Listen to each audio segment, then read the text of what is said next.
Buenas noches, señor Williams. Por razones de seguridad, no puedo revelar mi nombre, mi rango actual, ni el departamento exacto donde ocurrieron los hechos o que estoy a punto de narrarles. Solo puedo decirles que trabajo para las Fuerzas Especiales Antinarcóticos del Perú y que lo que voy a contarles es absolutamente real.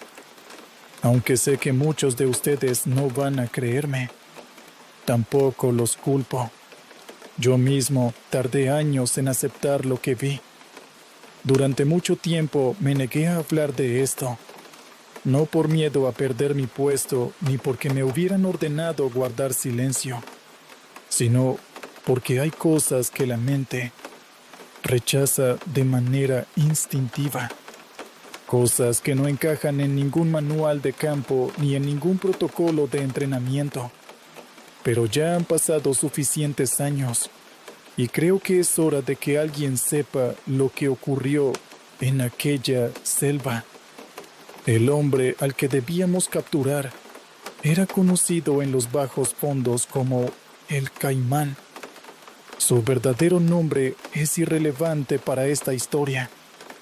Lo que sí importa es que durante casi una década operó con total impunidad en la región del Bajo Ucayali, en plena Amazonía peruana, traficando pasta base de cocaína hacia Brasil y Bolivia. Se decía que controlaba a los pobladores de al menos 4 comunidades indígenas remotas, que los utilizaba como mulas y vigías, y que cualquier funcionario del Estado que se atreviese a acercarse a su territorio terminaba flotando boca abajo en algún afluente del río. Lo que lo hacía diferente de otros capos era su extraordinaria capacidad para desaparecer. Cada vez que la inteligencia militar creía haberlo ubicado, el Caimán se evaporaba. Dejaba campamentos abandonados, rutas vacías, balsas quemadas. Era como intentar atrapar humo con las manos. Algunos dentro de nuestra propia institución creían que tenía informantes en los más altos niveles del gobierno. Puede que tuvieran razón. Otros, los que habían pasado demasiado tiempo en la selva, decían algo muy diferente. Decían que el Caimán tenía protección, pero no del tipo que se compra con dinero. 4 semanas antes de nuestra misión, enviamos un equipo de reconocimiento de 4 hombres para verificar una coordenada que la inteligencia señalaba como posible ubicación de su campamento principal. Era un punto en las coordenadas del río Tapiche, profundo en la selva, a unos 40 kilómetros de la comunidad más cercana. Ese equipo de reconocimiento nunca regresó. No hubo señales de radio. No hubo rastros de un enfrentamiento. Simplemente desaparecieron, como si la selva se los hubiera tragado. Fue entonces que me asignaron la misión. Me dieron un equipo de 11 hombres, todos experimentados, varios con misiones en la cordillera contra los remanentes de Sendero Luminoso. Hombres duros, acostumbrados al frío, al barro y al miedo. Entre ellos, recuerdo especialmente a uno, al que llamaré Cárdenas, un suboficial de Pucallpa, que conocía la selva amazónica como si fuera su propio jardín. Había nacido y crecido en la ribera del río. Hablaba shipibo con fluidez y tenía la costumbre de no dormir nunca de espaldas, por si las moscas. Era supersticioso en grado extremo, y todos nos burlábamos de él por eso. Salimos en 2 botes de motor desde un punto de embarque en las primeras horas de la madrugada de un jueves. La noche era pesada y sin estrellas. El río olía a tierra mojada y a algo más, algo orgánico y difícil de describir, que uno solo aprende a reconocer después de varios años en la selva. Cárdenas lo notó también, porque lo vi arrugar la nariz y mirar hacia la orilla con los ojos entrecerrados. Llevábamos aproximadamente 2 horas de navegación cuando el motor del primer bote comenzó a fallar sin motivo aparente. Acabábamos de revisarlo la tarde anterior y estaba en perfectas condiciones. Mientras 2 de mis hombres lo examinaban, una canoa solitaria apareció desde la orilla y se acercó lentamente hacia nosotros. Sobre ella iba un hombre solo, de edad avanzada, con el torso desnudo y la piel curtida por décadas de sol amazónico. Llevaba una corona de plumas muy elaborada en la cabeza, lo que indicaba que era un hombre de cierto rango dentro de su comunidad, un chamán o un jefe. Nos observó durante un momento en silencio y luego habló. Lo que dijo lo tradujo Cárdenas, cuyo rostro fue cambiando de color a medida que escuchaba. El anciano decía que no debíamos continuar, que el hombre al que buscábamos, había hecho un pacto con el Chulachaqui, el espíritu guardián de la selva, una entidad que toma la forma de personas conocidas para extraviar a los viajeros y llevarlos hacia una muerte segura en lo más profundo del monte. Decía que el Chulachaqui ya había devorado a los 4 hombres que habíamos enviado antes, y que si continuábamos adelante, el espíritu haría lo mismo con nosotros. Luego señaló hacia nuestros pies y dijo algo más. Cuando le pregunté a Cárdenas qué había dicho, el suboficial tardó un momento antes de responder.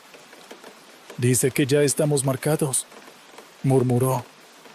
«Dice que el Chulachaqui ya nos vio». Mis hombres se miraron entre sí con esa mezcla de incomodidad y burla que los soldados usan para disfrazar el miedo. Alguien soltó una carcajada nerviosa. Yo le agradecí al anciano su advertencia y le dije a Cárdenas que le explicara que teníamos una misión que cumplir.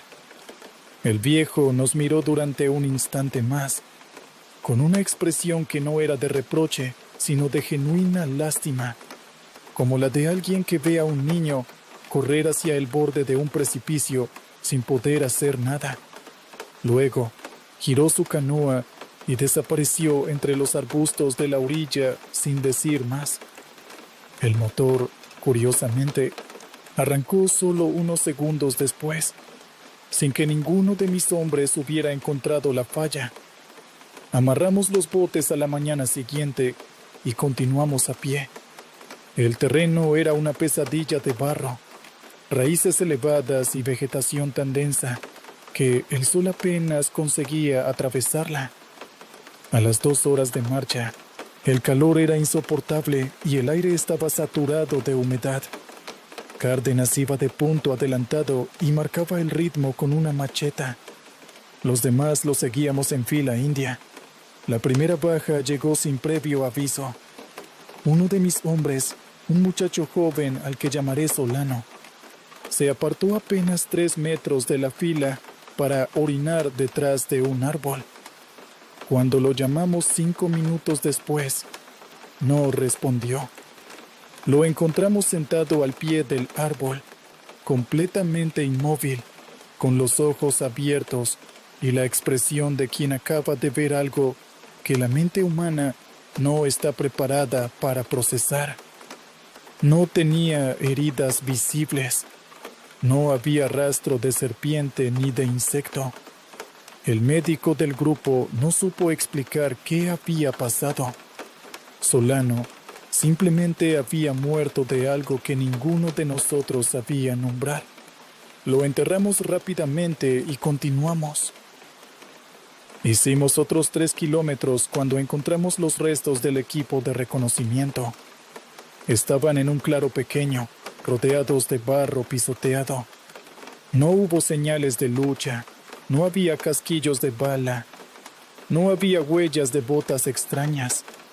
Solo 4 hombres tendidos en perfecta formación, boca arriba, con los ojos abiertos mirando hacia el cielo que se veía entre las copas de los árboles, igualitos que Solano.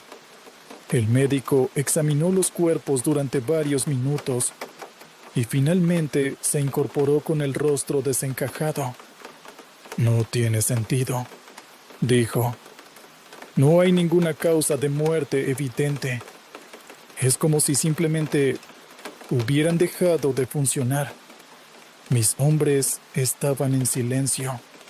Vi que Cárdenas había sacado de su bolsillo un pequeño amuleto que llevaba colgado al cuello, una semilla roja que los chipivos usan para protegerse del mal, y lo apretaba en el puño sin decir nada. Sepultamos a los 4 y seguimos adelante. Fue al final de esa tarde cuando encontramos a Liat, la mujer. Estaba sentada sobre un tronco caído, descalza, con ropa rasgada y el cabello lleno de hojas. Cuando nos vio acercarnos, no huyó ni gritó. Simplemente nos miró con una calma que, pensándolo ahora, debería haberme parecido sospechosa. Dijo llamarse Valentina, que era enfermera de una ONG que trabajaba en comunidades ribereñas y que el caimán la había retenido durante semanas en su campamento junto con otras 2 mujeres, que había aprovechado un descuido de los guardias para escapar y que llevaba 3 días caminando sola por la selva. Dijo que conocía el camino de regreso al campamento, que podía llevarnos hasta allí. Debí haberla interrogado durante horas antes de tomar una decisión. Debí haber pedido confirmación de su identidad por radio, haber verificado con inteligencia si había registros de alguna ONG operando en la zona. Pero el tiempo nos presionaba. La noche estaba cayendo y aquella mujer parecía sincera. Decidí confiar en ella. Ese fue mi primer error de la misión. Valentina nos guió durante casi 2 horas más en la oscuridad, con una linterna y con una seguridad en el terreno que yo atribuí a los días que llevaba sobreviviendo sola en la selva. Llegamos a un punto donde el monte se abría levemente y se podía ver, a cierta distancia, el resplandor débil de algunas luces entre los árboles. El campamento. Ordené a mis hombres desplegarse. Cárdenas y otros 2 fueron a flanquear por la derecha. Otros 3 tomaron la izquierda. Yo avancé con los hombres restantes por el centro, con Valentina a mi lado. Fue entonces cuando Cárdenas me llamó por radio con una voz que no le había escuchado nunca. Trémula, casi irreconocible. «Mi teniente», dijo. Yo la vi. «¿A quién vio, Cárdenas?» «A Valentina. La vi salir del monte por el lado derecho, sola, sin ninguno de nosotros. Pero ella está aquí con usted. ¿Cómo puede estar en 2 lugares al mismo tiempo?» Giré instintivamente hacia donde Valentina estaba a mi lado. Ella me estaba mirando.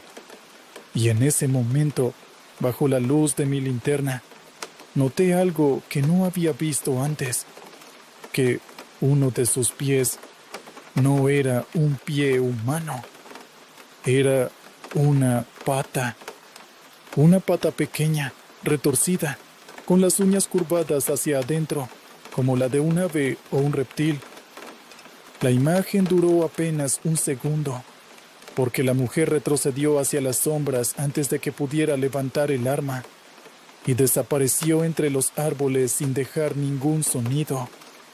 Mis hombres del flanco derecho reportaron que la otra Valentina también había desaparecido. Lo que siguió fue el caos más absoluto de toda mi carrera militar. El campamento estaba habitado. pero no por el caimán ni por sus hombres. Estaba lleno de civiles, mujeres, niños, ancianos que parecían aturdidos y no entendían qué estaba pasando. No había armas visibles, no había guardias, no había ninguna señal de operación de narcotráfico. Solo una aldea de personas asustadas que nos miraban sin comprender quiénes éramos ni qué hacíamos allí. Mientras interrogábamos a los pobladores, comencé a perder contacto con mis equipos. Primero, el flanco izquierdo dejó de responder. Luego, el derecho. Mandé a 2 hombres a verificar y tampoco regresaron. Una hora después, de los 11 soldados con los que había comenzado la misión, solo quedábamos 4 juntos, incluyendo a Cárdenas y al médico. En la selva, a nuestro alrededor, se escuchaban sonidos que no conseguíamos identificar. No eran animales, no eran voces humanas exactamente. Eran algo intermedio que resultaba insoportable de escuchar durante demasiado tiempo. El médico comenzó a decir que reconocía la voz de su hermano entre aquellos sonidos. Lo tomé del brazo con fuerza y le ordené que no se apartara de mi lado bajo ninguna circunstancia. Fue Cárdenas quien lo encontró. En la parte trasera del campamento, atado a un árbol con cuerdas de fibra vegetal, había un hombre de complexión robusta, con la cabeza agachada y la ropa hecha jirones. Cuando Cárdenas le iluminó la cara con su linterna, el hombre alzó los ojos.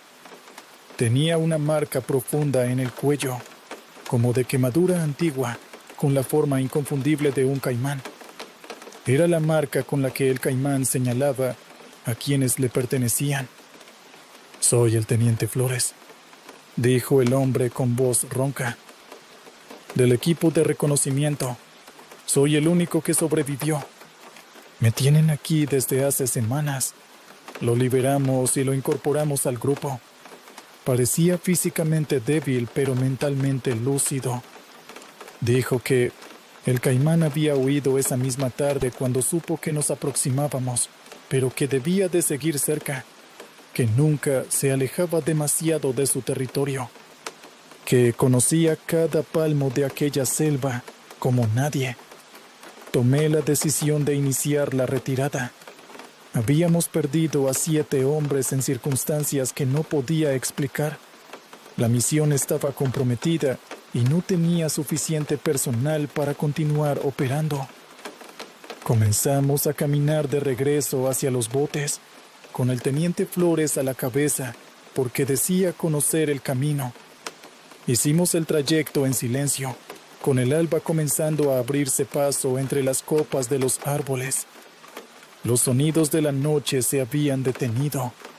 La selva estaba completamente quieta, y esa quietud era, paradójicamente, más inquietante que cualquier ruido. Cuando llegamos a los botes, encontramos a 3 de mis hombres desaparecidos esperándonos allí, sentados en la orilla, sin poder explicar cómo habían llegado ni qué les había pasado durante las horas anteriores. Tenían la misma expresión que Solano antes de morir, los ojos abiertos hacia algo que ya no estaba allí. El médico los examinó y dijo que estaban físicamente intactos, pero que parecía como si hubieran sufrido un trauma severo. Ninguno de los 3 volvió a ser exactamente el mismo hombre de antes. Emprendimos el regreso por el río. Fue ya en el bote, mientras el sol comenzaba a calentar la superficie del agua, que Cárdenas se me sentó al lado y me habló en voz muy baja para que los demás no escucharan. «Mi teniente», dijo, «¿usted se fijó en el pie de la mujer esa?» «Sí», le respondí. «Me fijé». «Eso es el Chulachaqui», dijo. «Como me decía mi abuela desde chico, El Chulachaqui toma la forma de una persona conocida o de alguien que inspira confianza para que los viajeros lo sigan. Siempre tiene un pie deforme que lo delata, si uno sabe dónde mirar. El caimán sabía que ese espíritu habitaba su territorio, por eso nunca lo podían atrapar. No son sus guardias los que lo protegen, es el monte entero. Me quedé en silencio durante un momento largo, mirando el agua marrón del río pasar bajo la proa del bote. ¿Y Flores?, pregunté. El teniente que encontramos atado al árbol. Cárdenas me miró. Eso es lo que quería decirle, mi teniente. Yo conocía al teniente Flores. Estuvimos en la misma promoción de la escuela de suboficiales hace varios años. Flores era un hombre muy pequeño, delgado, con gafas. El hombre que encontramos atado a ese árbol mide casi 1,80 m y tiene los ojos claros. Me volví lentamente hacia la parte trasera del bote, donde el hombre que se había presentado como Flores, estaba sentado con los ojos cerrados y la cabeza apoyada en el borde. Como si hubiera escuchado, abrió los ojos en ese preciso instante y me miró.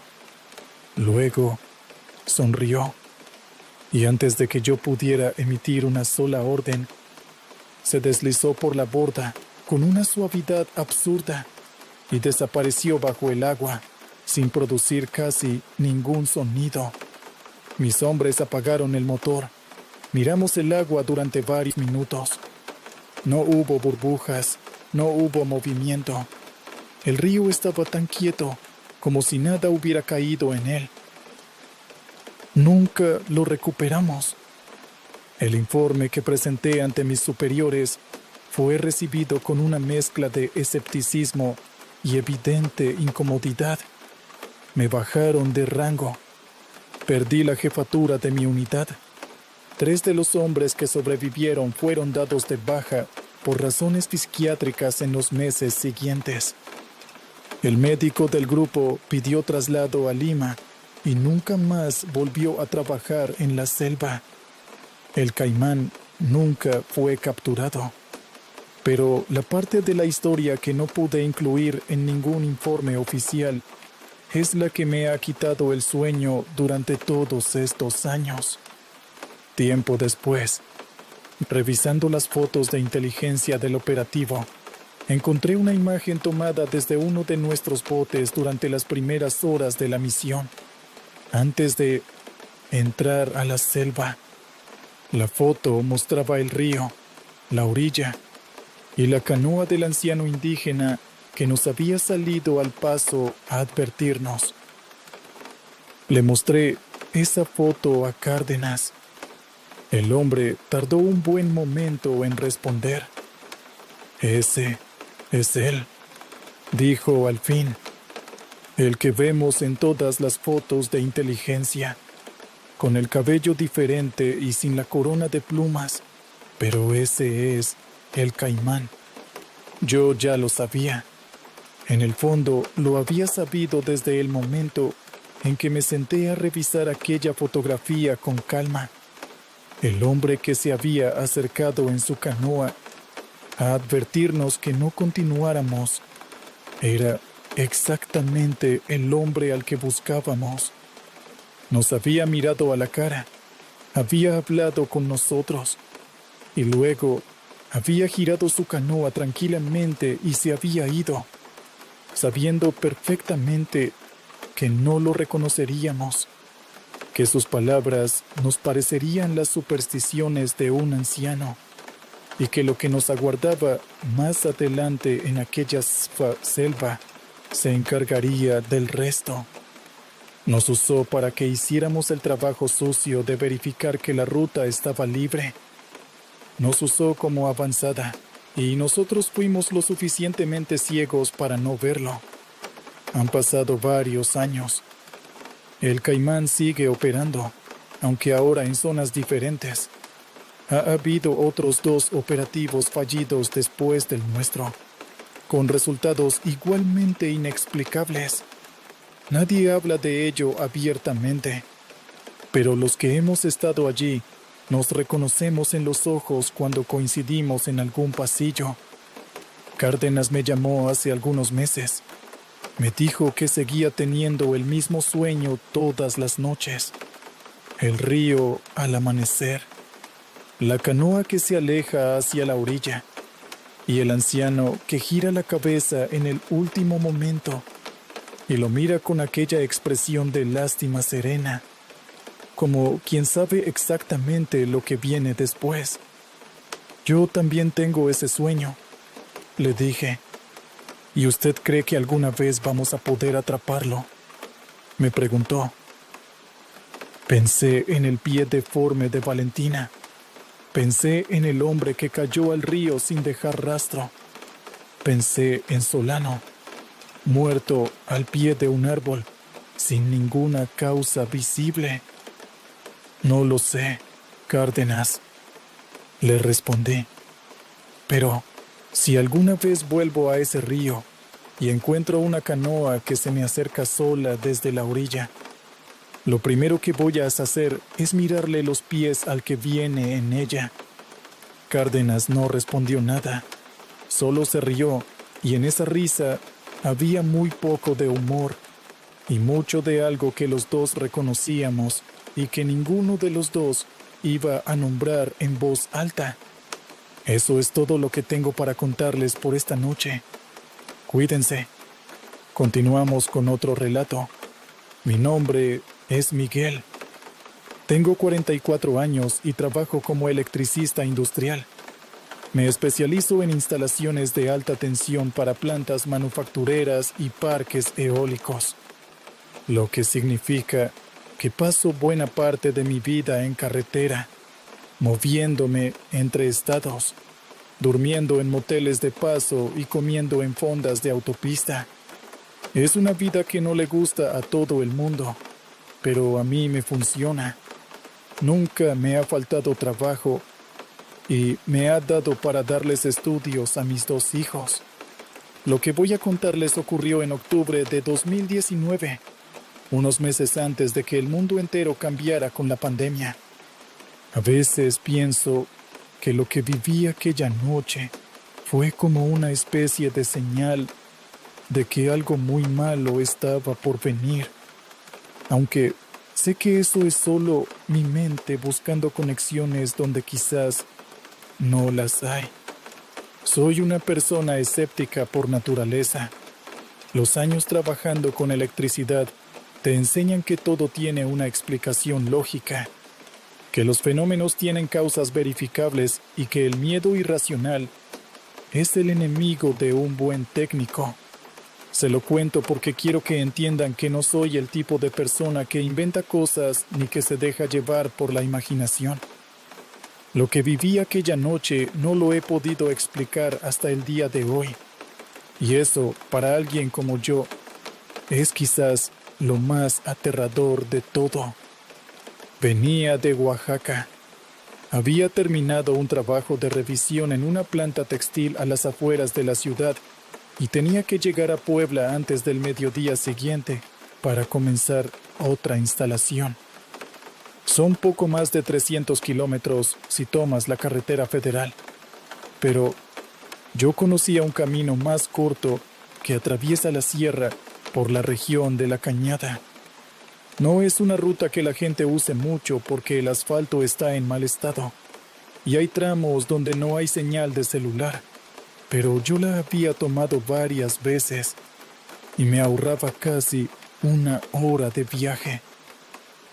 Salí de Oaxaca a eso de las 11 de la noche. Era tarde, pero prefería manejar de noche cuando hay poco tráfico. La camioneta estaba en buen estado, los faros funcionaban perfectamente y yo había dormido bien la noche anterior.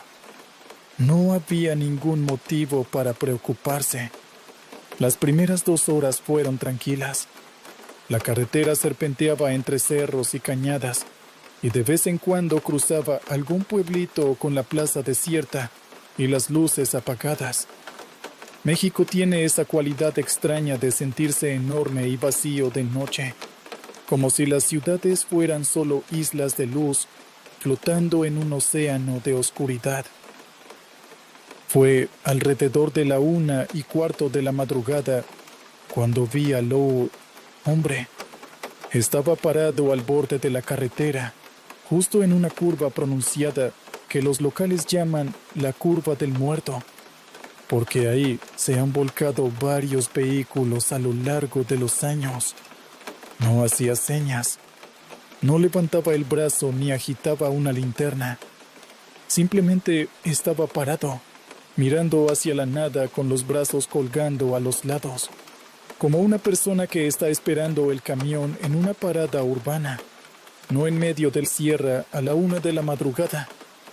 Frené despacio porque me asusté, no porque me pareciera sobrenatural, sino porque a esa velocidad, si no lo hubiera visto a tiempo, lo habría atropellado. Cuando me detuve a unos metros de él y lo iluminé con los faros, pude verlo mejor. Era un hombre muy viejo. Tendría entre 75 y 80 años. Llevaba ropa de campesino, pantalón de mezclilla, camisa de cuadros y huaraches. No traía suéter ni chamarra, a pesar de que la temperatura en la sierra esa noche andaba por los 8 o 9 grados. Tenía el pelo completamente blanco y revuelto, y miraba hacia mis faros con una expresión que no era de susto ni de alivio. Era una expresión de alguien que lleva tanto tiempo solo, que ya olvidó cómo reaccionar ante la presencia de otra persona. Bajé la ventana. «Oiga, señor, ¿está bien? ¿Qué hace aquí a esta hora?» El hombre tardó un momento en responder. Cuando lo hizo, su voz era firme, más joven que su apariencia. «Necesito llegar a San Isidro La Chirioaj», dijo, como si eso explicara todo. Yo conocía ese nombre. Era un poblado pequeño, de no más de 200 personas, a unos 20 kilómetros de donde estábamos, metido en un barranco. No quedaba exactamente en mi camino, pero tampoco era una gran desviación. «Suba», le dije, «le llevo». El hombre se llamaba Aurelio. Me lo dijo cuando ya íbamos en marcha, mientras yo encendía la calefacción de la camioneta, porque el frío que traía encima era impresionante. Se lo agradecí de frente. Tenía los dedos casi morados. Le pregunté cómo había llegado hasta allá. Me dijo que había caminado desde el mediodía. Calculé que eso eran al menos 15 kilómetros a pie. Para un hombre de su edad, por caminos de sierra. Le pregunté si tenía familia en San Isidro y me dijo que sí, que su hijo mayor vivía allá con su nuera y sus nietos. «¿Y por qué no lo fueron a recoger?», le pregunté. Aurelio tardó en responder. Miró por la ventana hacia la oscuridad del cerro. «Porque no saben que voy. Salí sin decirles nada. Aquello me pareció raro, pero no dije nada. La gente mayor a veces toma decisiones que desde afuera no tienen mucho sentido». Durante los primeros kilómetros, Aurelio estuvo callado. Yo puse la radio bajito, solo para tener algo de ruido de fondo, y conduje sin apurarme porque los baches en esa parte de la carretera pueden romperte una llanta si vas demasiado rápido. Fue Aurelio quien comenzó a hablar. Lo hizo de manera pausada, como alguien que lleva mucho tiempo cargando algo y finalmente encuentra a quien decírselo. «¿Usted es de por aquí?», me preguntó. «No, soy de Tlaxcala. Solo paso de camino a Puebla». «Entonces no conoce la historia de San Isidro». «No», admití. «¿Qué historia?». Aurelio se acomodó en el asiento, como preparándose para algo largo. Hace unos 20 años comenzó. San Isidro era un pueblo próspero para ser de la sierra. Teníamos una cooperativa de café que exportaba a Estados Unidos. Había trabajo, había dinero. La gente construyó mejores casas, mandó a sus hijos a estudiar a la ciudad. Era un buen momento. Hizo una pausa larga. Luego llegó don Fortino. Me explicó que Fortino Zárate era un hombre de negocios de Tuxtepec que apareció en el pueblo diciendo que quería comprar tierras para ampliar la producción de café. Era carismático, generoso, pagaba bien. En poco tiempo se había ganado la confianza de casi todos. Le compraron tierras, le dieron acceso a los almacenes, lo invitaron a las fiestas del pueblo. Pero don Fortino no era lo que parecía, dijo Aurelio, y su voz bajó un poco. Con el tiempo nos dimos cuenta de que las tierras que compraba las dejaba sin sembrar. No le interesaba el café. Le pregunté qué le interesaba entonces. El anciano tomó aire antes de responder. El cerro, dijo. El cerro que está detrás del pueblo. El que todos en San Isidro sabemos que no hay que tocar. Me explicó que ese cerro, al que los zapotecos de la región llaman Yaaguie, que en su lengua significa algo como el cerro que guarda, ha sido considerado sagrado desde tiempos inmemoriales. No se sube, no se deforesta, no se extrae nada de él. Es una regla que todos en la comunidad conocen y respetan. Los que la han roto, dijo Aurelio, han tenido vidas muy desgraciadas. Fortino Zárate, según le fue contando al anciano, había descubierto que dentro del cerro había una cueva muy profunda que los arqueólogos habían visitado brevemente en los años 70. Dentro encontraron vestigios de rituales muy antiguos, anteriores a los zapotecos, de una cultura de la que casi no hay registros. La cueva tenía pinturas en las paredes, restos de ofrendas y, en la parte más profunda, una cámara sellada con piedras que nadie había abierto, porque los propios arqueólogos decidieron no hacerlo y recomendaron dejarla intacta. Fortino, al enterarse de todo esto, contrató a 3 hombres de fuera para que entraran a la cueva y abrieran esa cámara. Le ofrecieron a uno de ellos, el que más necesitaba el dinero, una cantidad que el hombre no pudo rechazar. Este se llamaba Silvano y era vecino del propio Aurelio. Silvano nunca me contó bien lo que vio allá adentro, dijo Aurelio. Solo me dijo una vez, estando borracho, que la cámara estaba llena de huesos, cientos de huesos humanos, perfectamente ordenados, y que en el centro había una figura hecha de obsidiana, sentada sobre un altar, y que esa figura los miraba. Hice un gesto de escepticismo, aunque procuré no ser irrespetuoso. ¿Una figura de obsidiana que los miraba? Los ojos se movieron, dijo Aurelio, sin alterarse, como alguien que ya no espera que le crean. Así me lo dijo Silvano. Los 3 lo vieron. Salieron corriendo. Le pregunté qué pasó después con Fortino. El anciano me dijo que el hombre desapareció del pueblo al poco tiempo. Sus tierras quedaron abandonadas, nunca volvió. Y los 3 hombres que habían entrado a la cueva comenzaron a tener problemas.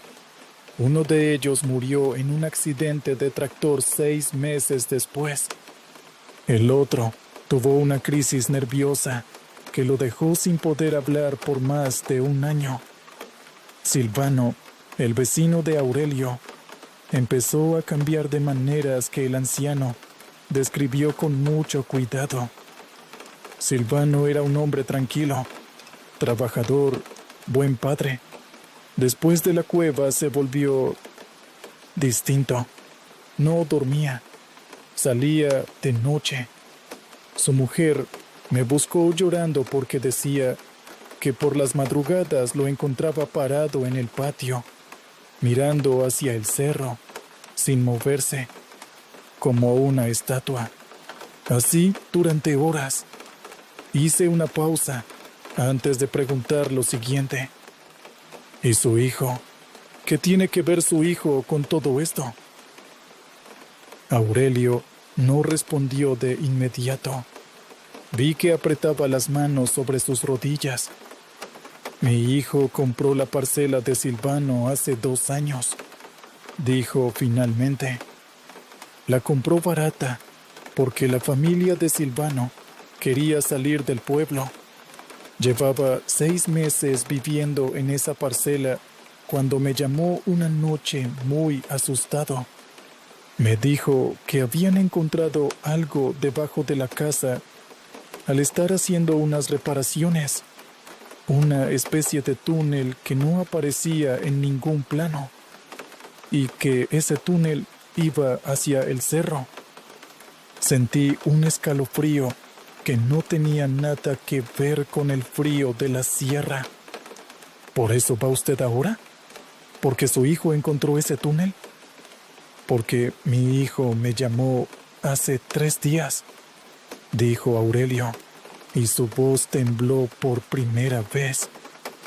Me llamó a las 3 de la mañana y me dijo que dentro del túnel había escuchado algo, que parecía una persona, pero que no podía ser una persona. Desde esa noche, mi hijo no ha vuelto a contestar el teléfono. Llegamos a San Isidro La Chirioac poco antes de las 2 de la mañana. El pueblo estaba completamente a oscuras, como si hubiera un corte de luz generalizado. Tardé un momento en darme cuenta de que no era un corte. Era que ninguna casa tenía luces encendidas. A esa hora era normal que la gente estuviera dormida. Pero hay una diferencia entre un pueblo que duerme y un pueblo que está apagado. Este segundo era lo que yo sentía. La parcela del hijo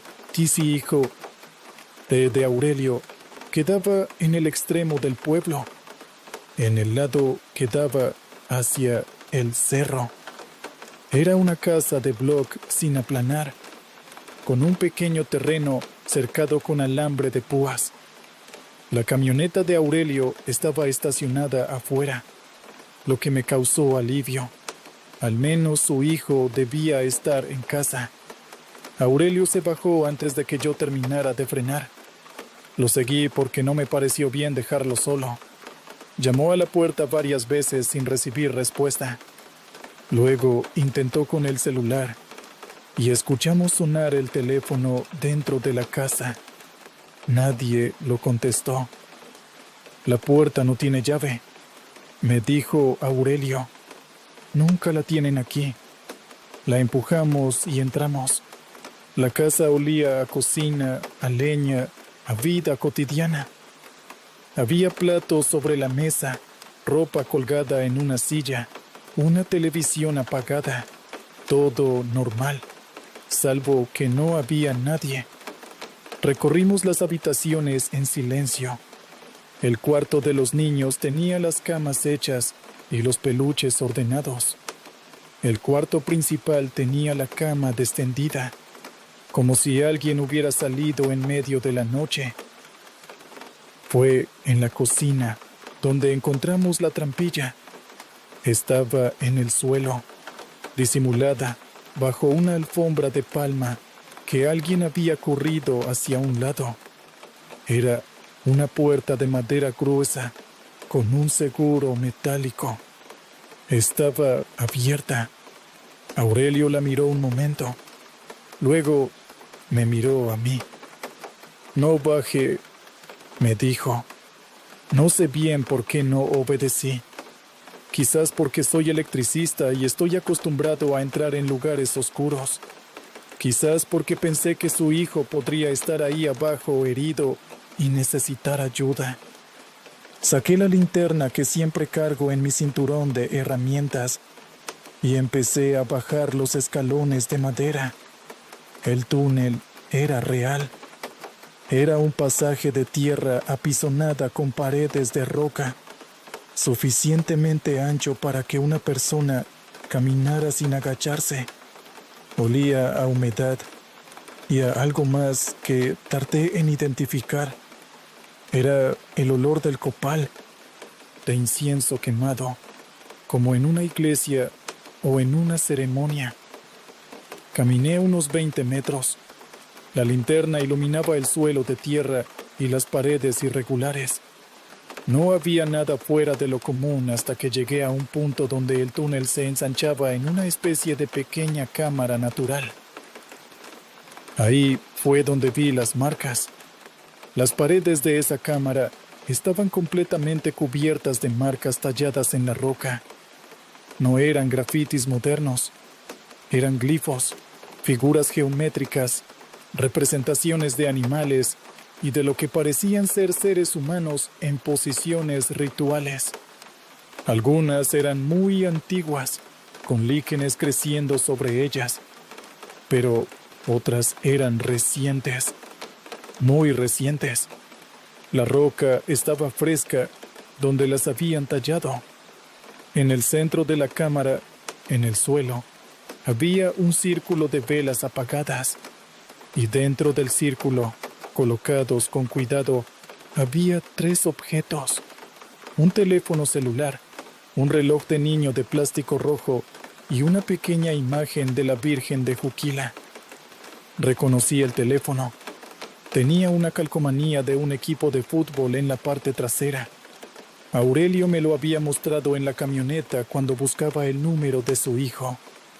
Era el teléfono de su hijo. Escuché entonces el sonido. Venía de más adentro del túnel, que continuaba más allá de la cámara. Era difícil de describir. No era un rugido ni un grito. Era más parecido a una respiración muy lenta y muy profunda, como la de un animal enorme que duerme. Pero el ritmo no era constante. Tenía pausas irregulares, y en esas pausas el silencio era tan absoluto que yo podía escuchar mi propia sangre en los oídos. Y entonces la respiración se detuvo.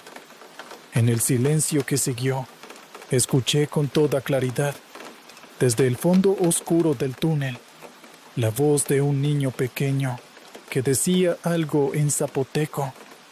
No entendí las palabras, pero el tono era el de alguien que recita algo de memoria, una y otra vez, monótono, perfecto. Corrí. No lo pienso, no lo decido. Mis piernas simplemente empezaron a moverse, y no paré hasta que salí por la trampilla y crucé la cocina, y estaba afuera, bajo el cielo frío de la sierra, con la linterna todavía encendida temblando en mi mano.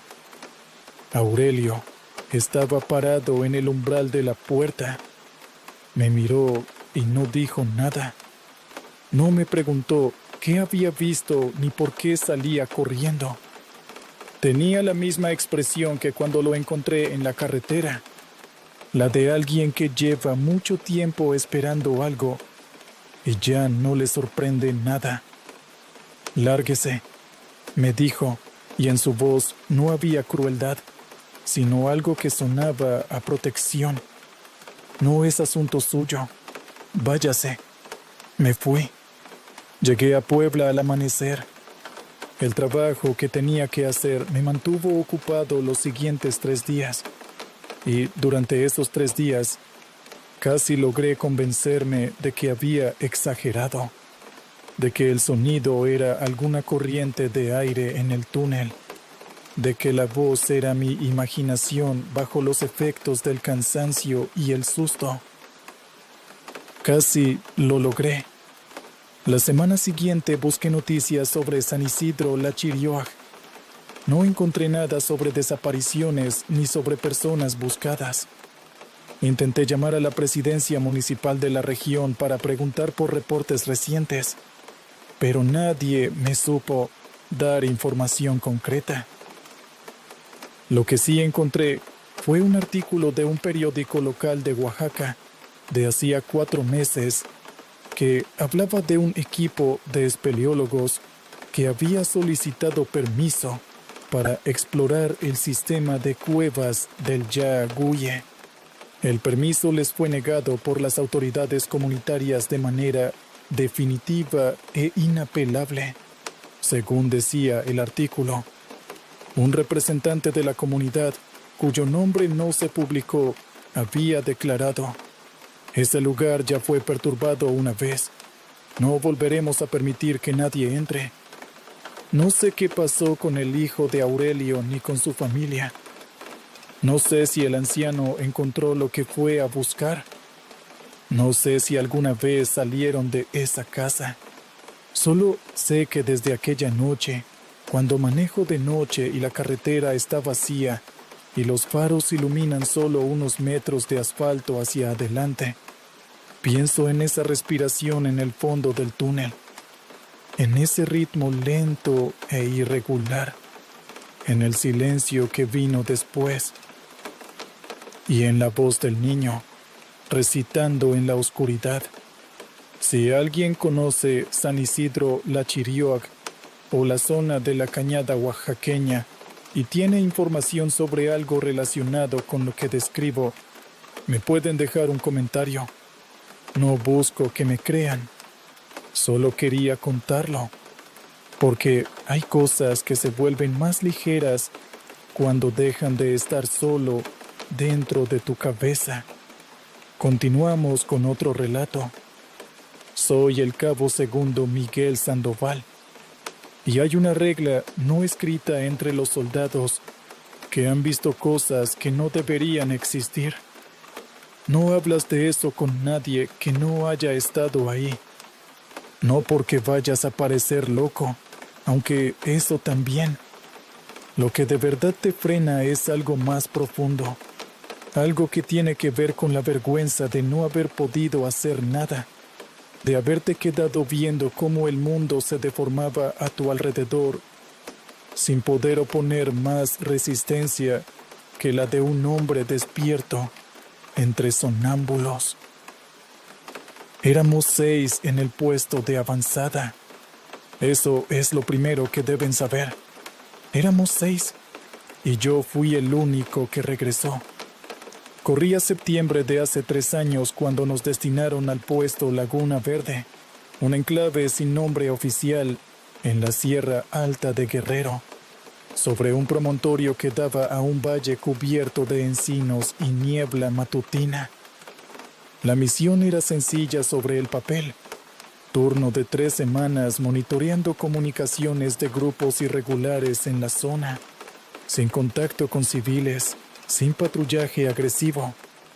Vigilar, reportar, relevar. El tipo de asignación que los soldados con experiencia llaman tiempo muerto con uniforme. El puesto era una estructura de bloques de concreto, techada con lámina, rodeada de alambre de concertina y con generador propio. Tenía lo esencial: literas, estación de radio, cocina pequeña y un baño exterior que en las noches de frío te hacía reconsiderar tus decisiones de vida. La vista desde el filo de la loma era impresionante, hay que reconocerlo. Un mar verde y gris que se extendía hasta donde alcanzaba la vista, interrumpido cada tanto por afloramientos de roca oscura que sobresalían como dientes viejos entre la vegetación. Los hombres del destacamento eran gente con quien me sentía cómodo trabajando. El sargento Fuentes llevaba 12 años en el ejército y tenía la tranquilidad de quien ha visto demasiado para alterarse por cosas pequeñas. A su lado estaban los cabos Herrera y Delgado, que se conocían de la misma región y siempre discutían de fútbol con una pasión que contrastaba cómicamente con lo silencioso del entorno. El soldado Torres era el más joven del grupo, recién salido de formación básica, con esa mezcla de nerviosismo y bravuconería que tienen los chavos que todavía no han aprendido a leer el silencio. Y finalmente estaba el soldado Cisneros, callado, eficiente, del tipo de persona que solo habla cuando tiene algo que decir y que, cuando lo dice, siempre vale la pena escucharlo. Yo era el operador de radio. Mi función era mantener la línea abierta con el batallón, procesar los reportes, documentar las frecuencias interceptadas. Un trabajo que exige concentración pero que te deja mucho tiempo para pensar. Los primeros 4 días transcurrieron sin novedad. Nos organizamos en turnos, comimos de las raciones que trajimos, matamos el tiempo con lo que cada quien traía para eso. Libros, música, cartas. La sierra tenía un silencio diferente al de otros lugares donde había estado. No era un silencio vacío, era un silencio lleno. Si eso tiene algún sentido. Como si el aire cargara algo dentro que no terminaba de soltarse. Fue la 5ª noche cuando empezó. Yo estaba en turno de guardia, poco antes de las 2 de la mañana. La temperatura había bajado y la niebla había comenzado a trepar por las laderas del promontorio con esa lentitud característica de las noches frías en la sierra. Tenía el rifle apoyado sobre el parapeto, los ojos recorriendo el perímetro y la mente a medias dormida con los ojos abiertos, que es el estado en que uno aprende a funcionar después de varios turnos nocturnos. Fue entonces cuando vi a Torres. Caminaba despacio desde el interior del puesto hacia el filo del alambre, sin equipo, sin arma, descalzo sobre la grava del patio. Caminaba con la vista fija al frente, hacia el valle, con los brazos caídos y la expresión de alguien que duerme profundamente, aunque sus piernas se muevan con seguridad. Lo llamé por su nombre. 1 vez, 2 veces. Nada. Me acerqué y le puse la mano en el hombro.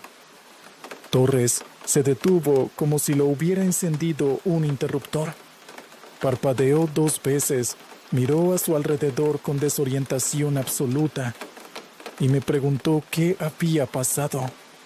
Le dije que lo había encontrado caminando hacia el perímetro y él me respondió, algo avergonzado, que de vez en cuando era sonámbulo, que le pasaba desde niño, que no era nada.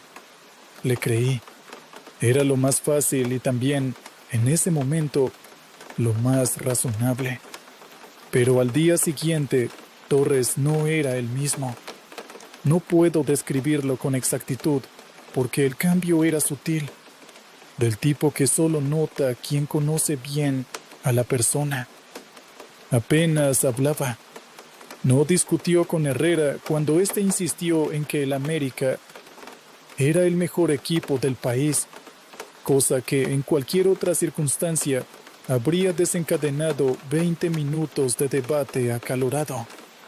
Comía mirando la ventana que daba al valle, y 2 veces lo encontré de pie frente a esa misma ventana sin hacer nada, simplemente mirando la masa oscura de los árboles abajo. Esa segunda noche, los que estaban durmiendo dijeron haberlo escuchado. Un sonido, algo que venía de afuera, del lado del valle. Herrera dijo que parecía música, aunque no estaba seguro. Delgado dijo que más bien eran voces, murmullos. El sargento Fuentes dijo que probablemente era viento entre los encinos y que todo el mundo se volviera a dormir. Yo no lo escuché esa noche. Estaba dormido cuando ocurrió.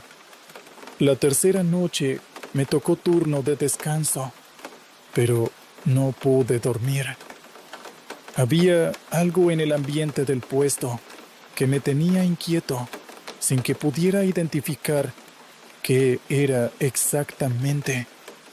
Me quedé en mi litera mirando el techo, y fue en ese estado entre el sueño y la vigilia cuando lo percibí por primera vez.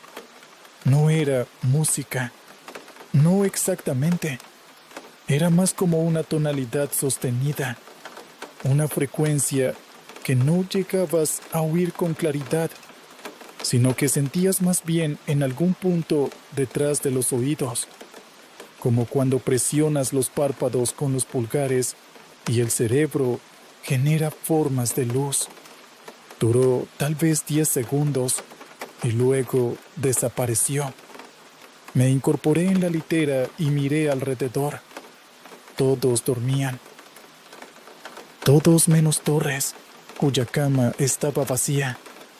Salí en silencio y lo encontré en el patio, otra vez frente al alambre, mirando el valle. Esta vez no estaba solo. A su lado, con la misma postura hierática y la misma mirada fija en la oscuridad de los árboles, estaban Herrera y Delgado. Los tres descalzos, los tres en ropa interior, los tres inmóviles como estatuas de sal. Llamé al sargento. Cuando Fuentes los vio, su expresión pasó de molestia a algo que no le había visto antes. Una inquietud genuina que pugnaba por salir debajo de su compostura militar. Los despertamos a los tres con sacudidas. Los tres reaccionaron igual que Torres la primera vez. Desorientación, parpadeo, vergüenza. Ninguno recordaba haber salido de su litera. Esa noche, Fuentes y yo no volvimos a dormir. Nos relevamos en turnos de 2 horas para vigilar a los demás. Intenté comunicarme por radio con el batallón para reportar la situación, pero las interferencias eran brutales. Solo captaba estática y de vez en cuando fragmentos incomprensibles que podían ser palabras o podían ser el viento haciendo ondas en la frecuencia. Al cuarto día, los tres afectados habían dejado de ser ellos mismos de manera que ya resultaba imposible ignorar. Torres había dejado de comer. Herrera y Delgado respondían cuando se les hablaba, pero con retraso, como si el pensamiento tardara varios segundos en traducirse en lenguaje. Sus ojos se habían vuelto distantes, orientados siempre hacia el mismo punto. La línea de los árboles al fondo del valle. El sargento Fuentes intentó mantener la disciplina. Nos ordenó revisar el agua, por si hubiera sido contaminada. La revisamos, estaba bien. Revisamos las raciones, por si algo estuviera en mal estado. No había nada. Fuentes era un hombre práctico y buscaba soluciones prácticas, pero la realidad que teníamos delante no era del tipo que cede ante el razonamiento práctico. Cisneros fue el primero en decir en voz alta lo que todos pensábamos. «Los está llamando algo», dijo esa noche, mientras los dos mirábamos a Torres sentado frente a la ventana con los ojos fijos en la oscuridad. «No sé qué es, pero los está llamando». No le respondí.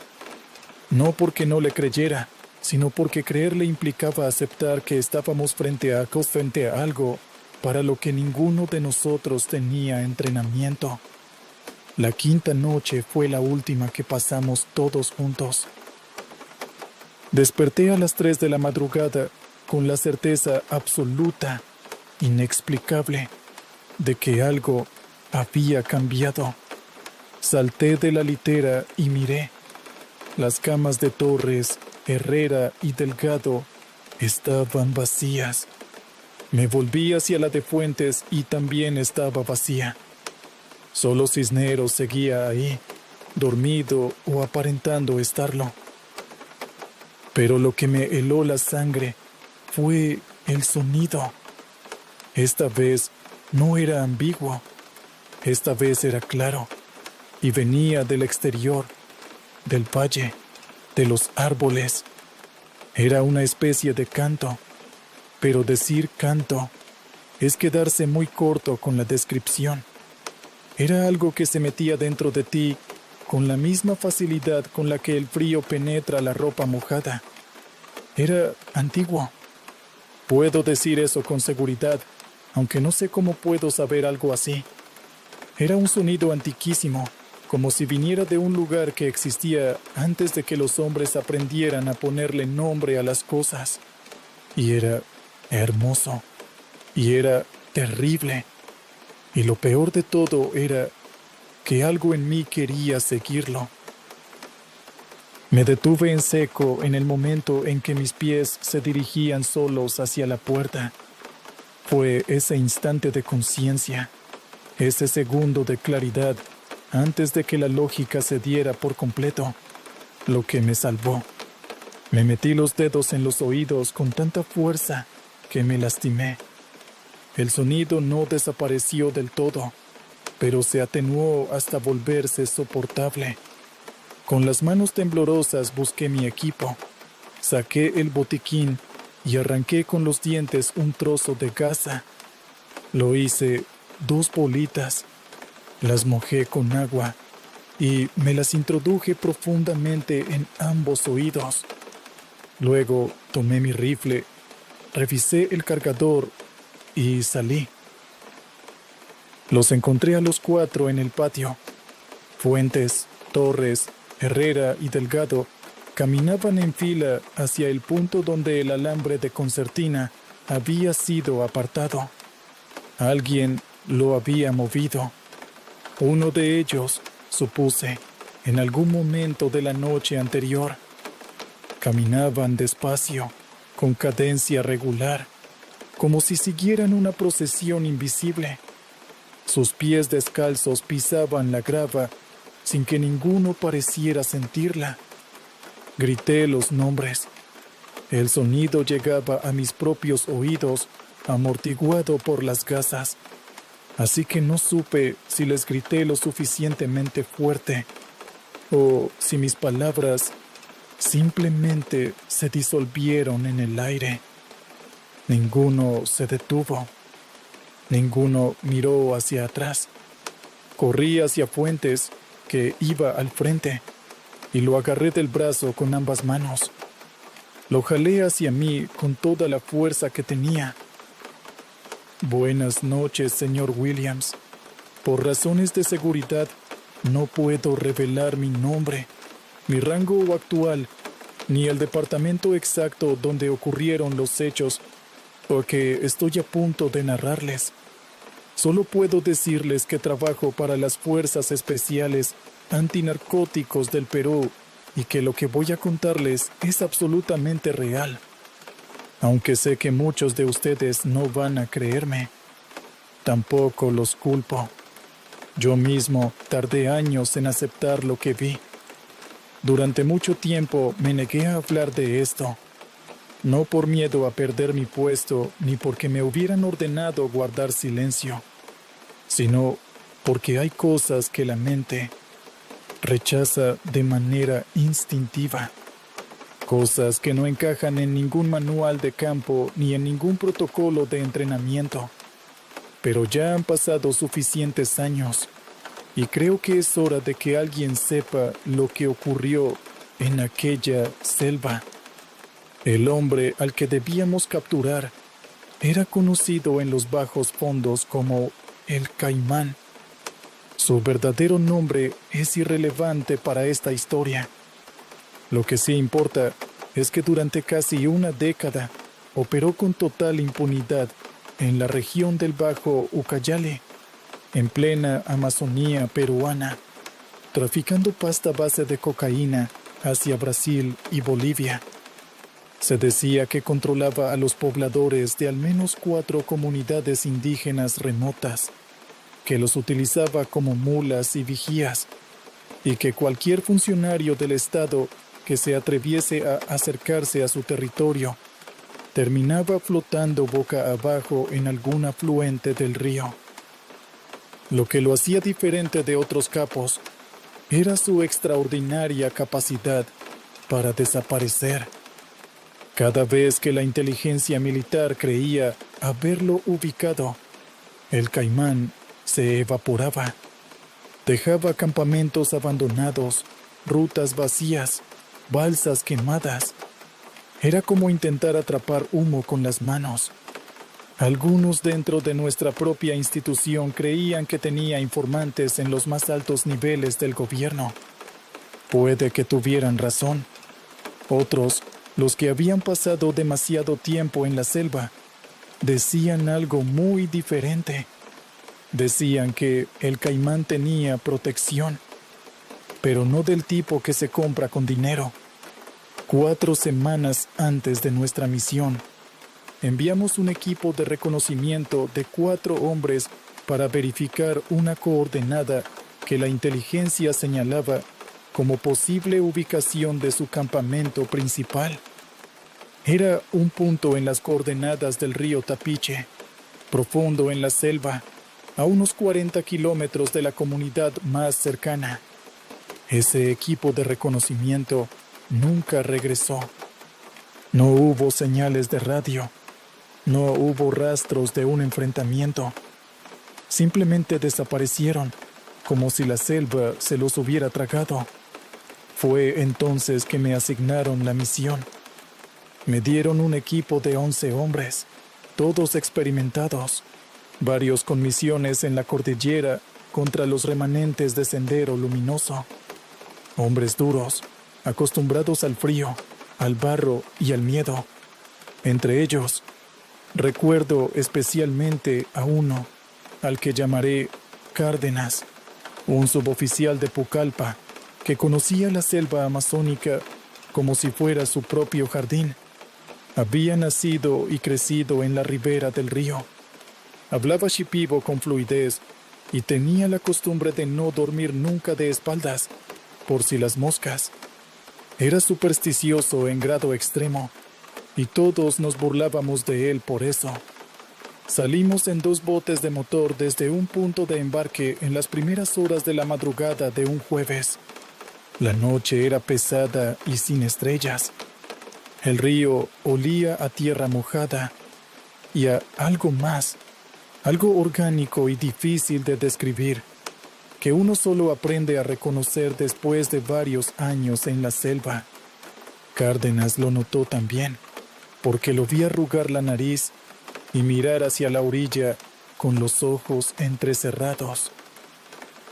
Llevábamos aproximadamente 2 horas de navegación cuando el motor del primer bote comenzó a fallar sin motivo aparente. Acabábamos de revisarlo la tarde anterior y estaba en perfectas condiciones.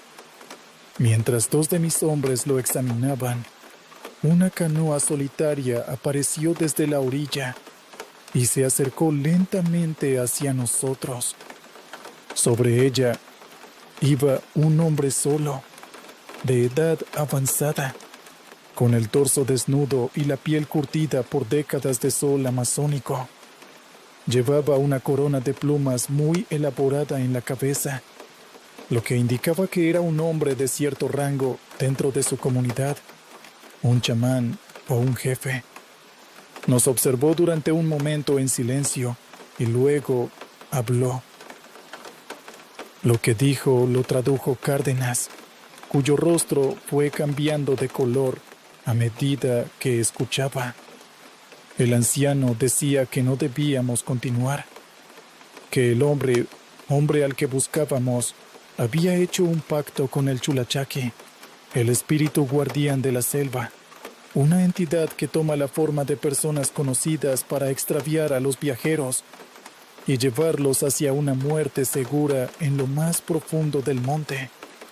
Decía que el Chulachaqui ya había devorado a los 4 hombres que habíamos enviado antes, y que si continuábamos adelante, el espíritu haría lo mismo con nosotros. Luego señaló hacia nuestros pies y dijo algo más.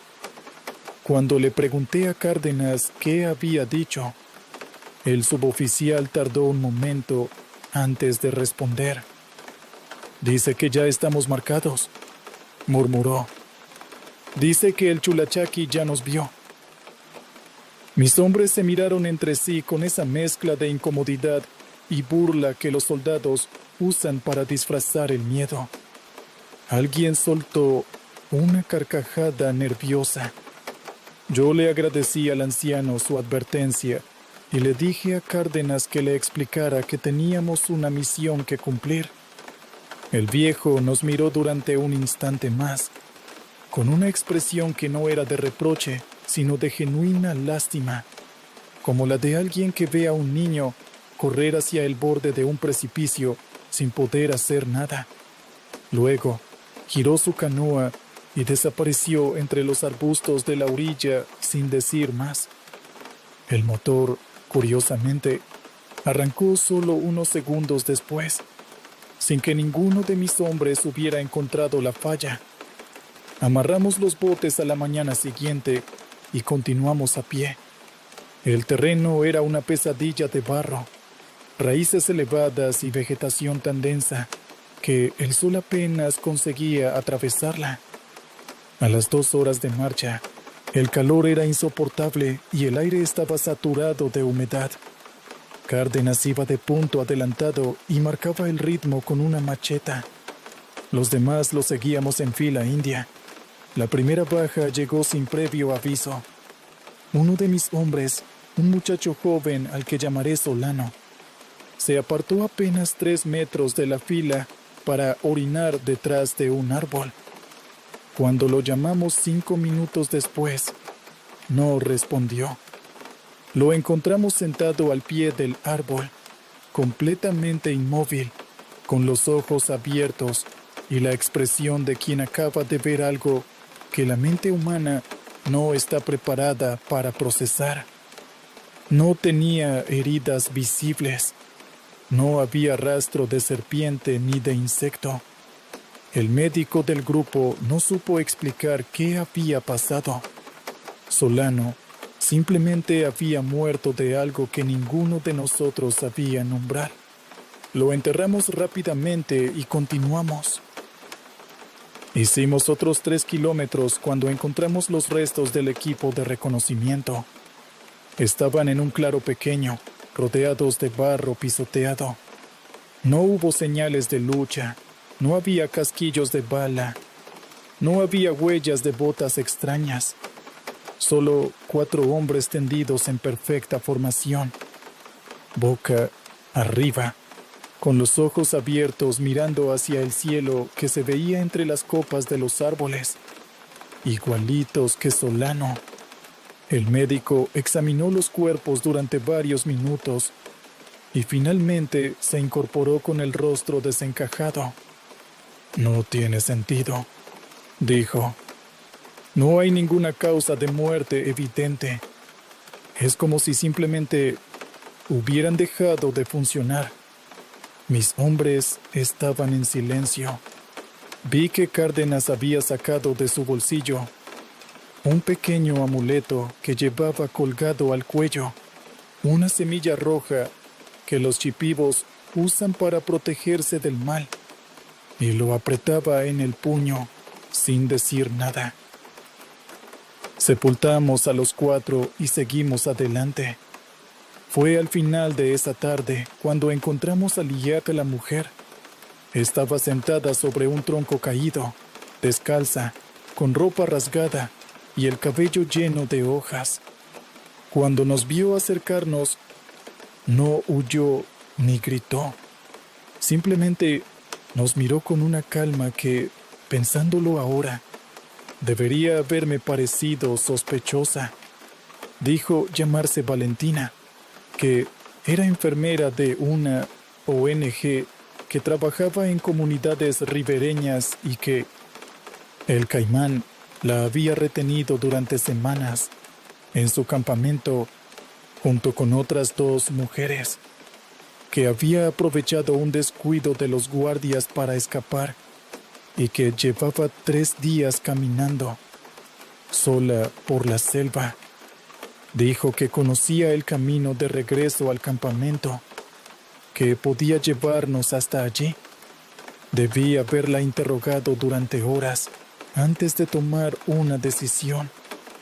Debí haber pedido confirmación de su identidad por radio, haber verificado con inteligencia si había registros de alguna ONG operando en la zona. Pero el tiempo nos presionaba.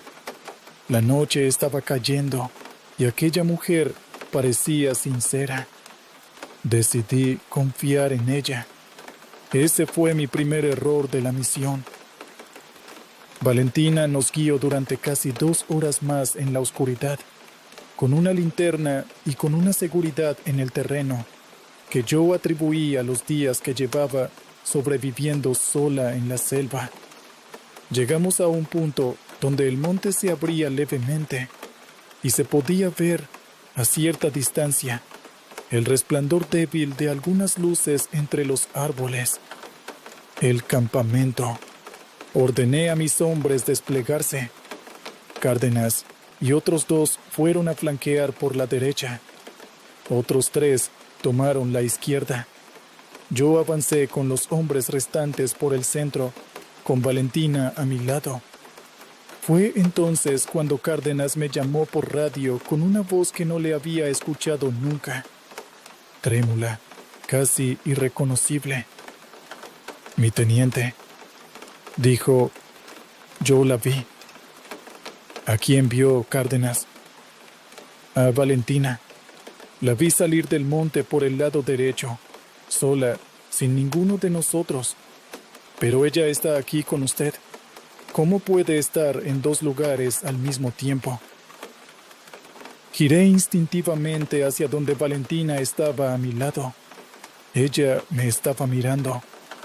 Y en ese momento, bajo la luz de mi linterna, noté algo que no había visto antes, que uno de sus pies no era un pie humano, era una pata pequeña, retorcida, con las uñas curvadas hacia adentro, como la de un ave o un reptil.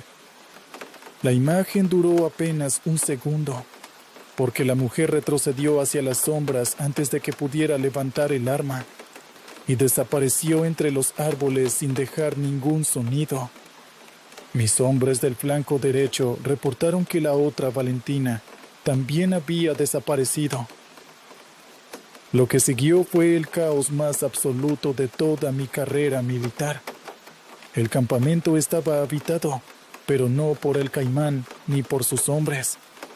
Estaba lleno de civiles, mujeres, niños, ancianos que parecían aturdidos y no entendían qué estaba pasando. No había armas visibles, no había guardias, no había ninguna señal de operación de narcotráfico. Solo una aldea de personas asustadas que nos miraban sin comprender quiénes éramos ni qué hacíamos allí. Mientras interrogábamos a los pobladores, comencé a perder contacto con mis equipos. Primero, el flanco izquierdo dejó de responder. Luego, el derecho. Mandé a 2 hombres a verificar y tampoco regresaron. 1 hora después, de los 11 soldados con los que había comenzado la misión, solo quedábamos 4 juntos, incluyendo a Cárdenas y al médico. En la selva, a nuestro alrededor, se escuchaban sonidos que no conseguíamos identificar. No eran animales, no eran voces humanas exactamente. Eran algo intermedio que resultaba insoportable de escuchar durante demasiado tiempo. El médico comenzó a decir que reconocía la voz de su hermano entre aquellos sonidos. Lo tomé del brazo con fuerza y le ordené que no se apartara de mi lado bajo ninguna circunstancia. Fue Cárdenas quien lo encontró. En la parte trasera del campamento, atado a un árbol con cuerdas de fibra vegetal, había un hombre de complexión robusta, con la cabeza agachada y la ropa hecha jirones. Cuando Cárdenas le iluminó la cara con su linterna, el hombre alzó los ojos. Tenía una marca profunda en el cuello, como de quemadura antigua, con la forma inconfundible de un caimán. Era la marca con la que el caimán señalaba a quienes le pertenecían. «Soy el teniente Flores», dijo el hombre con voz ronca. «Del equipo de reconocimiento. Soy el único que sobrevivió. Me tienen aquí desde hace semanas. Lo liberamos y lo incorporamos al grupo. Parecía físicamente débil, pero mentalmente lúcido. Dijo que el caimán había huido esa misma tarde cuando supo que nos aproximábamos, pero que debía de seguir cerca, que nunca se alejaba demasiado de su territorio, que conocía cada palmo de aquella selva como nadie. Tomé la decisión de iniciar la retirada. Habíamos perdido a 7 hombres en circunstancias que no podía explicar. La misión estaba comprometida y no tenía suficiente personal para continuar operando. Comenzamos a caminar de regreso hacia los botes, con el teniente Flores a la cabeza, porque decía conocer el camino. Hicimos el trayecto en silencio, con el alba comenzando a abrirse paso entre las copas de los árboles. Los sonidos de la noche se habían detenido. La selva estaba completamente quieta, y esa quietud era, paradójicamente, más inquietante que cualquier ruido. Cuando llegamos a los botes, encontramos a 3 de mis hombres desaparecidos esperándonos allí, sentados en la orilla, sin poder explicar cómo habían llegado ni qué les había pasado durante las horas anteriores. Tenían la misma expresión que Solano antes de morir, los ojos abiertos hacia algo que ya no estaba allí. El médico los examinó y dijo que estaban físicamente intactos, pero que parecía como si hubieran sufrido un trauma severo. Ninguno de los 3 volvió a ser exactamente el mismo hombre de antes. Emprendimos el regreso por el río. Fue ya en el bote, mientras el sol comenzaba a calentar la superficie del agua, que Cárdenas se me sentó al lado y me habló en voz muy baja para que los demás no escucharan. «Mi teniente», dijo, «¿usted se fijó en el pie de la mujer esa?» «Sí», le respondí. «Me fijé». «Eso es el Chulachaqui», dijo. «Como me decía mi abuela desde chico, el Chulachaqui toma la forma de una persona conocida o de alguien que inspira confianza para que los viajeros lo sigan. Siempre tiene un pie deforme que lo delata, si uno sabe dónde mirar. El caimán sabía que ese espíritu habitaba su territorio, por eso nunca lo podían atrapar. No son sus guardias los que lo protegen, es el monte entero». Me quedé en silencio durante un momento largo, mirando el agua marrón del río pasar bajo la proa del bote. «¿Y Flores?», pregunté. «El teniente que encontramos atado al árbol». Cárdenas me miró. «Eso es lo que quería decirle, mi teniente. Yo conocía al teniente Flores. Estuvimos en la misma promoción de la escuela de suboficiales hace varios años. Flores era un hombre muy pequeño, delgado, con gafas. El hombre que encontramos atado a ese árbol mide casi 1,80 m y tiene los ojos claros». Me volví lentamente hacia la parte trasera del bote, donde el hombre que se había presentado como Flores, estaba sentado con los ojos cerrados y la cabeza apoyada en el borde. Como si hubiera escuchado, abrió los ojos en ese preciso instante y me miró. Luego sonrió, y antes de que yo pudiera emitir una sola orden, se deslizó por la borda con una suavidad absurda y desapareció bajo el agua, sin producir casi ningún sonido. Mis hombres apagaron el motor Miramos el agua durante varios minutos. No hubo burbujas, no hubo movimiento. El río estaba tan quieto, como si nada hubiera caído en él. Nunca lo recuperamos. El informe que presenté ante mis superiores fue recibido con una mezcla de escepticismo y evidente incomodidad. Me bajaron de rango. Perdí la jefatura de mi unidad. 3 de los hombres que sobrevivieron fueron dados de baja por razones psiquiátricas en los meses siguientes.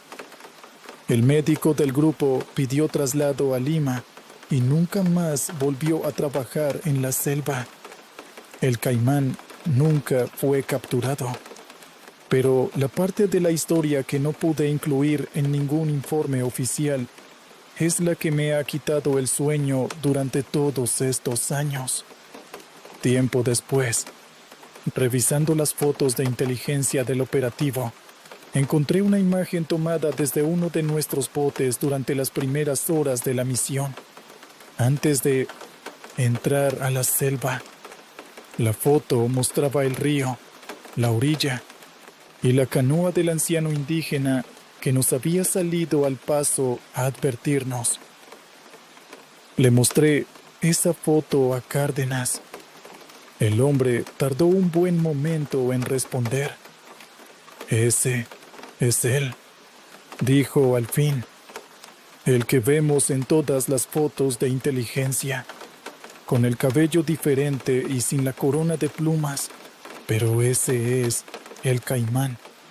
Yo ya lo sabía.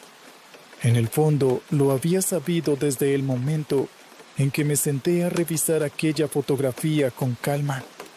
El hombre que se había acercado en su canoa a advertirnos que no continuáramos era exactamente el hombre al que buscábamos. Nos había mirado a la cara, había hablado con nosotros y luego había girado su canoa tranquilamente y se había ido, sabiendo perfectamente que no lo reconoceríamos, que sus palabras nos parecerían las supersticiones de un anciano y que lo que nos aguardaba más adelante en aquella selva se encargaría del resto. Nos usó para que hiciéramos el trabajo sucio de verificar que la ruta estaba libre. Nos usó como avanzada y nosotros fuimos lo suficientemente ciegos para no verlo. Han pasado varios años. El caimán sigue operando, aunque ahora en zonas diferentes.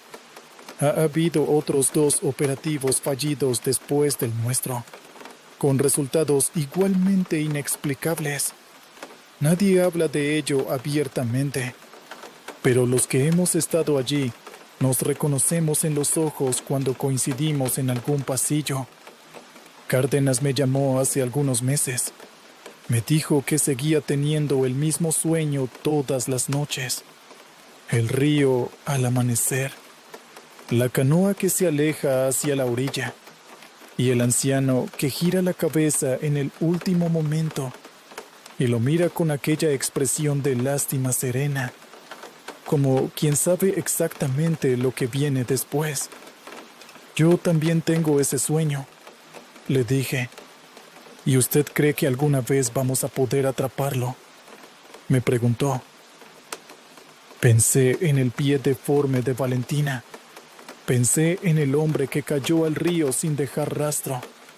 Pensé en Solano, muerto al pie de un árbol, sin ninguna causa visible. No lo sé, Cárdenas, le respondí. Pero si alguna vez vuelvo a ese río y encuentro una canoa que se me acerca sola desde la orilla, lo primero que voy a hacer es mirarle los pies al que viene en ella. Cárdenas no respondió nada, solo se rió, y en esa risa había muy poco de humor y mucho de algo que los dos reconocíamos y que ninguno de los dos iba a nombrar en voz alta. Eso es todo lo que tengo para contarles por esta noche. Cuídense.